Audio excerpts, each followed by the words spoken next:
ராமானுஜரை எப்படி நாம் யதிராஜராக கொண்டாட முடியும் என்று கேட்டோம் அல்லவா? அதற்குரிய சுவாரஸ்யமான அந்த பதிலையும் நாம் பார்த்தோம். சுவாமி ராமானுஜர் அவருடைய அரும் பெருமைகளினாலே எவ்விதம் திகழ்கிறார், எவ்விதம் விசேஷித்து கொண்டாடப்படுகிறார் என்பதையும் நாம் பார்த்தோம். தற்பொழுது இந்த நிகழ்ச்சியின் மிக முக்கிய சம்பவமாக மேலக்கோட்டை திருநாராயணபுரத்தில் 12 ஆண்டுகள் சுவாமி வாசம் செய்து வந்தார். கிருமிகண்ட சோழனுடைய உபதிரவம் அனைத்தும் நீங்கி மறுபடியும் சுவாமி திருவரங்கத்திற்கு எழுந்துள்ளக்கூடிய அந்த சந்தர்ப்பம் ரங்கநாதன் காத்துக் கொண்டிருக்கிறான் என்பதாக மிகச்சிறந்த இந்த கதாபாகத்தை நாம் பார்த்து வருகிறோம். அயோத்தியா நகரத்து மக்கள் 14 ஆண்டுகள் வனவாசம் முடிந்து சக்கரவர்த்தி திருமகனாம் ஸ்ரீ ராமபிரான் எவ்விதம் திரும்பி வந்தானோ அந்த ராமபிரானை பார்ப்பதற்காக இவர்கள் காத்துக் கொண்டிருந்தார்களோ அதே போன்று தான் இங்கே பெருமானை சேவிப்பதற்காக, எம்பெருமானாரை சேவிப்பதற்காக அனைவரும் காத்துக் கொண்டிருக்கிறார்கள். ஒரு உணர்ச்சி மிக்கதான ஒரு தருணம். குரு பரம்பரையில் நம் பூர்வாச்சாரியர்கள் இந்த சம்பவங்களை எல்லாம் விவரிக்கும் பொழுது நம்முடைய மேனி சிலிர்க்கிறது. ஏறத்தாழ 12 ஆண்டுகள் சுவாமி தமிழகத்தை விடுத்து சென்று விட்டார். ஆலயங்களில் திருவாராதனங்கள் சரிவர நடைபெறவில்லை. ஆங்காங்கு ஸ்ரீவைஷ்ணவர்கள் மிகுந்த துயரத்திற்கு ஆளாகி இருக்கிறார்கள். இப்படியெல்லாம் பல சம்பவங்கள் நடைபெற்றிருப்பதை நாம் பார்க்கும் பொழுது ராமானுஜர் எந்த அளவிற்கு அவர் சிரமப்பட்டிருக்கிறார் என்று தெரிகின்றது. சம்பத்குமாரனோ செல்லப்பிள்ளையோ சுவாமியை விட்டு பிரிவதற்கு மனதில்லாமல் தவித்துக் கொண்டிருக்கிறான். அதைவிட ராமானுஜருடைய மனது ஏங்கிக் கொண்டே இருக்கிறது. காளிதாசன் என்னும் மகாகவி சகுந்தலையை பார்த்த மாத்திரத்தில் துஷ்யந்தன் காதல் வயப்படும் அந்த நிலையை வர்ணிக்கிறான்.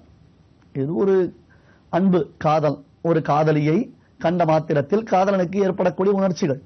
அந்த உணர்ச்சிகளை விவரிக்கும் பொழுது கச்சதி புரஷரீரம் தாபதி பశ్చాத் சம்ஸ்கிருதம் சேதகா சீனாம்சுகமேவகேதோஹோ பிரதிவாதம் நியமானசே என்னும் அழகான ஒரு ஓமையை காண்பிக்கிறான். அதனால் தான் காளிதாச மகாகவிக்கு ஒரு பெயர் உண்டு, உபமா காளிதாசஸ்ய என்று. காளிதாசனுடைய ஓமைகள் வெகு சிறப்பானவை. நான் முன்னே செல்லுகிறேன், சகுந்தலையோ பின்னே செல்லுகிறாள்.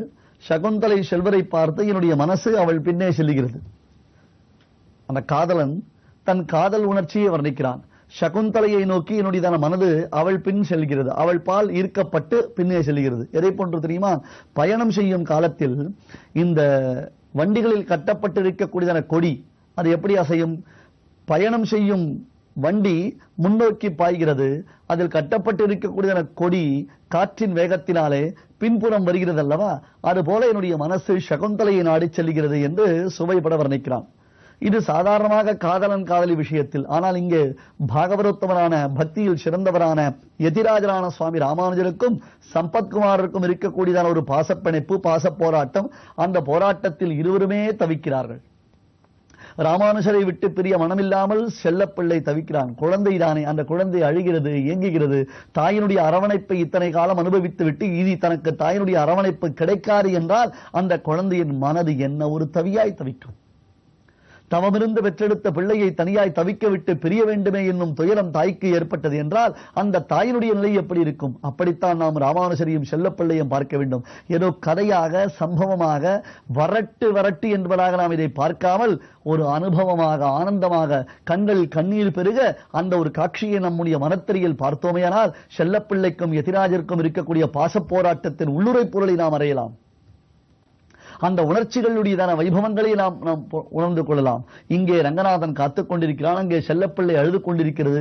இருவருக்கும் இடையில் சிக்கித் தவிக்கக்கூடியதான சுவாமி ராமானுஜர் ஒரு வழியாக செல்லப்பிள்ளையை ஆறுதல் படுத்துவதற்காக தன்னுடைய திருமேனியை அங்கே வைத்துவிட்டு கிணற்றடி பிள்ளையாக செல்லப்பிள்ளையை பார்த்துக் கொள்ளுங்கள் என்று அருளி செய்து விட்டார். கிணற்றடி பிள்ளையாக செல்லப்பிள்ளையை பார்த்துக் கொள்ள வேண்டும் என்பதாக அருளி செய்து விட்டார். அங்கிருந்து கிளம்புகிறார். ரங்கநாதன் காத்திருக்கிறான். திருவரங்கம் விழாக்கோலம் பூண்டிருக்கிறது. ராமனை வரவேற்பதற்காக 14 ஆண்டுகள் வனவாசம் முடிந்து சக்கரவர்த்தி திருமகன் வருகிறான் என்றால் பரதன் முதலானவர்கள் என்ன ஒரு ஆனந்தத்தில் இருந்தார்கள். எத்தகையதொரு சந்தோஷம், எத்தகையதொரு கோலாகலம், எப்படி ஒரு வைபவாரிஷயம் அந்த அயோத்தி மாநகரத்தில் ஏற்பட்டது. அதற்கு துளியும் குறைவில்லாமல் இங்கே திருவரங்கம் முழுவதும் விழாக்கோலம் பூண்டிருக்கிறது. குறிப்பாக சோழ அரசன் அவன் மாண்டுவிட்டான், அவன் பிள்ளையோ தற்பொழுது எல்லாவற்றையும் ஒன்றாக பாவிக்கும் மனோநிலையுடன் விளங்குகிறான். ஆம், அந்த அரசன், சோழ அரசனுடைய பிள்ளை, தற்பொழுது அரசு பொறுப்பேற்றிருக்கக்கூடியவன். என்னதான் சைவ சமயத்தை சார்ந்தவனாக இருந்தால் கூட எல்லா சமயத்தையும் நன்கு ஆதரிக்கக்கூடிய மனப்பக்குவம் பெற்றவனாக திகழ்ந்திருந்ததினாலே ராமானுஜனை வரவேற்பதற்கு உரியதான ஏற்பாடுகளை இவனே முன்னின்று செய்திருக்கிறான். நாம் ஒரு அரசனை குறித்து பல தூஷணங்களை செய்தோம்.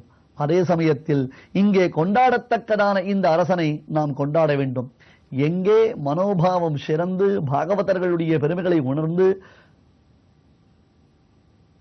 அவர்கள் நடக்கிறார்களோ அதற்கு ஏற்றாற் போல அவர்களுக்கு பெருமைகள் உண்டாகின்றன என்பதற்கு இந்த நிகழ்ச்சி தக்கதொரு சான்றாகத்தான் திகழ்கிறது. ஆனந்தம் ஆனந்தம் ஆனந்தம் என்று எல்லா இடங்களிலும் எங்கும் ஆனந்தத்தின் பிரவாகம்.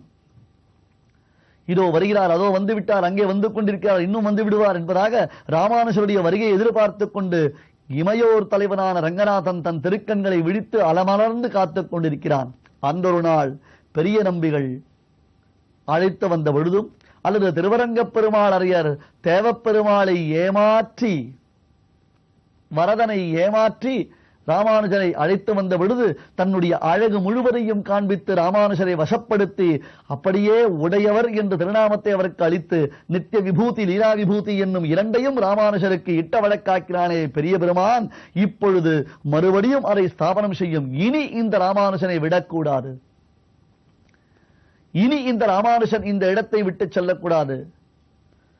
ஸ்ரீ வைஷ்ணவர்களுக்கு ஏற்பட்டதான துன்பங்களும் துயரங்களும் தொலைந்து விடட்டும். அத்தைவ ஸ்ரீரங்கே சுகமாஸ்வ என்பதான அந்த வார்த்தையின் உண்மை பொருளை உணர்ந்து எல்லோரும் இங்கேயே பரம சௌக்கியமாக வசிக்க வேண்டும் என்பதாக நெடுநாள் பிரிந்த தன் மனைவியை எதிர்பார்க்கும் கணவனை போன்று தான் இங்கே ரங்கநாதன் காத்துக் கொண்டிருக்கிறான்.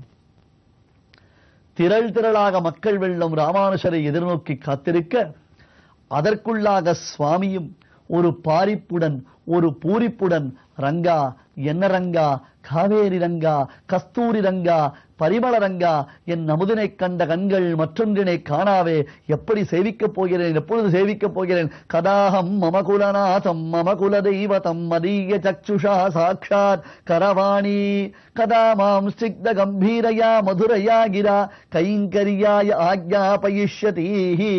எப்பொழுது என் குலநாதனை, என் குலதெய்வத்தை, என் குல கொழுந்தை கோமளத்தை, கருமணியை கோமளத்தை கண்டுகொண்டு என் கண் இணைகள் என்று குலோ கழிக்கும் நாளை என்று கதா கதா கதா என்று வாய்ப்புலற்றிக் கொண்டு கண்களில் கண்ணீர் வடிய, ஹே பிரபோ ரங்கா ரங்கா ரங்கா என்பதாக அந்த திசையை நோக்கி தூரத்திலிருந்து ரங்கநாதனுடைய ராஜகோபுரங்கள் கண்களில் சேவையாக விழுந்து வணங்கி, எவ்விதம் பரதாழ்வான் சித்திரகூடத்தை பார்த்த மாத்திரத்தில் விழுந்து சேவித்து, இதோ என் ராமன் ரசிக்கக்கூடிய க்ஷேத்திரம், இதோ நாம் வந்துவிட்டோம், எந்த இடத்தை பரத்வாஜர் நமக்கு சொன்னாரோ அந்த இடத்திற்கு வந்துவிட்டோம் என்று ஓடி வந்து ராமனின் தாழ்படிந்தானோ அது போன்றதொரு பாரிப்புடன் பூரிப்புடன் ஆனந்தத்துடன் ஆச்சரியத்துடன் அதிசயத்துடன் பக்தியுடன் பாவசுத்தியுடன் சுவாமி ராமானுஜர் ஓடி வருகிறார். திருவரங்கமே திரண்டிருக்கிறது. காவிரியின் வெள்ளத்தை விட திருவரங்கத்தின் பக்தி வெள்ளம் அங்கே குடிகொண்டிருக்கிறது. அந்த பக்தி வெள்ளத்தில் எல்லோரும் முழுகினார்கள். ஆனால் ஒருவருக்கு மூச்சு திணறல் ஏற்படவில்லை. காவேரியின் வெள்ளத்தில் முழுகினால் மூச்சு திணறலாம், பக்தியின் வெள்ளத்தில் முழுகுபவர்களுக்கு ஒரு பொழுதும் மூச்சு திணறல் ஏற்படாது. அவர்கள் முத்தாய்த்தான் திகழ்வார்கள். ராமானுஜர் அடியார்கள் முத்தாய்ப்பாக திகழ்வார்கள். ஓடி வந்தார். திருக்காவேரியில் அனுஷ்டானங்கள் முடித்துக் கொண்டார். ரங்கநாதனை சேவிக்கப் போகிறேன், ரங்கநாதனை பார்க்கப் போகிறேன். 12 ஆண்டுகள் பிரிந்து விட்டோமே, பெருமானை சேவிக்கவில்லையே. திருவுரு கிடந்தவாறும் கொப்புள் செந்தாமரை மேல் கருவுள் திசைமுகன் வீற்றிருந்து படைத்திட்ட கருமங்களும் பொருவில் தனி நாயகமவை கேட்கும் தரும் என் நெஞ்சம் நெக்குசெந்து கரையுமே. மனத்தோனை பட்டு நின்று வாயார வாழ்த்துவோமே என்றெல்லாம் ஆசை கொண்டு பாரிப்புடன் ஆனந்தத்துடன் அனுபவத்துடன் ஓடி ஓடி ஓடி ஓடி வருகிறார். ரங்கநாதன் காத்திருக்கிறான். இருவரும் சந்திக்கக்கூடிய அந்த நிகழ்ச்சி எத்தகையது நண்பர்களே! சற்றே மனக்கண்ணாலே நீங்கள் இதனை விவரித்து பாருங்கள். ஏனென்றால் தற்பொழுது உள்ள திருவரங்கத்தை விடுங்கள். 1000 ஆண்டுகளுக்கு முன்பாக அழகிய பச்சை பசும் கம்பளம் போர்த்தார் போல எங்கும் திகழ்ந்திருக்கக்கூடிய வயல்வெளிகள், மண்டபங்கள், பிராகாரங்கள், கோபுரங்கள் சூழ்ந்ததான ஆராமம் சூழ்ந்த அரங்கம், கஸ்தூரி கலிதோர்த்வ போன்ற திலகமான அந்த ரங்கநாதனுடைய திவ்ய திருமேனி, திருமுகமண்டலம், திருக்குழைகள், திருக்கர்ணபத்திரங்கள், பெருத்த ஸ்ரீவைஷ்ணவடியார்கள், துளியும் தோஷமும் குற்றமும் எதுவும் இல்லாமல் எப்பொழுதுமே ராமானுஜாரி திவ்யாக்ஞா பிரதிவாசரமுஜ்ஜலா திகந்த வியாபினி பூயாஹா சாஹி லோக ஹிதைஷினி என்று உத்கோஷிக்கக்கூடியதான் அடியார்களுடைய திரள். பருஷாதிவார பரிவார பைஷுண பிரபுதி பிரபூத பதனீய பங்கில ஸ்வததே மமாஸ்ய சுபகா சரஸ்வதி யதிராஜ கீர்த்தி கதகைர் விஷோதிதா. காமம், குரோதம், லௌவம், மதம், மோத்சரியம் என்பதான எத்தனை விதமான காமங்கள் உண்டோ, மனதை கெடுக்கக்கூடியதான கெட்ட சகவாசங்கள் உண்டோ, எண்ணங்கள் உண்டோ, இவை எதுவுமற்றவர்களான அந்த ராமானுஜ அடியார்கள் உடன் இருக்கிறார்கள். இவையெல்லாம் மனக்கண்ணாலே பார்த்துக் கொள்ளுங்களேன். அகன்ற விசாலமான வீதிகள், நல்ல அக்ரஹாரங்கள், இருபுறமும் சூழ்ந்திருக்கக்கூடியதான வைஷ்ணவ அடியார்களுடைய மாளிகைகள், மடாலயங்கள், மண்டபங்கள், பிராகாரங்கள், கோபுரங்கள், வாழை, கமுகு, பாக்கு, தென்னம் முதலான அழகிய பூந்தோட்டங்கள், இவை அனைத்தும் நிரம்பி இருக்கக்கூடியதான அந்த கொடியணி கோபுரம் என்பதாக கொடிகளால் தோரணங்களால் அலங்கரிக்கப்பட்டதான கோபுரங்கள், இவை எல்லாவற்றையும் கடந்த உள்ளே ரங்கநாதனை சேவிப்பதற்காக சுவாமி ராமானுஜர் வேக வேக வேக வேக வேகமாக உள்ளே நுழைய, ராமானுஜன் வாரிக்கொண்டு உன்னை விழுங்குவன் காணில் என்று ஆர்வுற்ற என்னை தான் முன்னம் பாரித்து தான் என்னை முற்றப்பறுகிறான் என்பதாக ஓடி வந்த அந்த ராமானுஜனை ஆறத் தழுவிக் கொள்வதற்காகத்தான் அரங்கரகரப்பன் ஆசை கொண்டான். ஆனால் அவனுடைய அர்ச்சா திருமேனி என்பது அந்த இடத்தில் ஒரு தடை. அந்த ஒரு தடை மட்டும் இல்லை என்றால் செல்லப்பிள்ளையை தழுவிக்கொண்டதைப் போல ரங்கநாதன் ராமானுஜரை தழுவிக் கொண்டிருப்பான். இனி திருவரங்க தெரு பொலியப் போகின்றது என்னும் பூரிப்பு அங்கே எல்லோர் உள்ளத்திலும் நிறைந்தது. ஓர் அறிவிப்பு.